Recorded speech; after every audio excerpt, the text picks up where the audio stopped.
आज आम नुआपड़ा जिला खड़ियाल 83 नंबर बूथ रे आसी पहुँची अच्छु। यही बूथ रे निर्वाचन प्रक्रिया आरंभ हो जाइए। मकपुल पर एठिकार जनसाधारण निर्वाचन देवा भोट देवा आरंभ कर देइछन्ते। तेबे एठिकार भोटर मानकर कौन प्रतिक्रिया रही को भलिया व्यक्तित्व को से माने निर्वाचन में मतदान करछन्ते। आसंतु किछि भोटर मान सहित सीधा कथा बा को भलिया प्रार्थी को चयन करछन्ते। सर आम चाहूँ खड़ियाल अंचल रे विकास रास्ता को नहीं करी जे काम करिवो जे खड़ियाल अंचल विभिन्न समस्या को नहीं करी खड़ियाल अंचल आपण माने भी जानी थे विभिन्न समस्या आसी से समस्यार को नहीं करी जी समस्यार समाधान करि परिबो बोली भरोसा अछि तांको आमे दउछु आशा करूछु। आगामी दिन रे आमे जहाँ को भोट देइछु खड़ियाल अंचल विकास हेबो बोली करी आमे आशा करी करी से भोट देइछु तांको।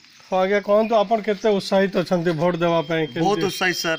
आजिकार वर्ष वर्ष धरी खरियार किसी उन्नति नहीं हबार खरिया जो निर्मल आम खरियार भल कैंडिडेट बाचिकी भोट देचु सर। अच्छा अच्छा तो भोट दउछन्ते आपण आमर जेन काम आमर जेन लोक साहाय्य हवा सेमती लोक को आम भोट देचु। अच्छा अच्छा वर्तमान आमर सहित किछि महिला भोटर अछन ताको पचरवा मां कहंतु केमती लोक भोट दउछन्ते केमती लागुछि दउछु आगे भोट दीछु तो केमता लागुछि 5 वर्ष थरे जे निर्वाचन पर्व आज आरंभ हिजे भल लागे छै तो निजर केंदा प्रार्थी के बाछुछन एथर केंते काम करवा लोक केंदा टिके भल करी काम करबे से लोक के भागु छै। अच्छा अच्छा तो ये कहंतु आ जण महिला भोटर अछन केंदा लोक के भोट दउ छै एथर देमु आगे हम जेन करसन से लोक के देमु भोट। अच्छा अच्छा तो केंदा लागु जो भोट देवाले सकाले जेन आछ भल भल लागु छै।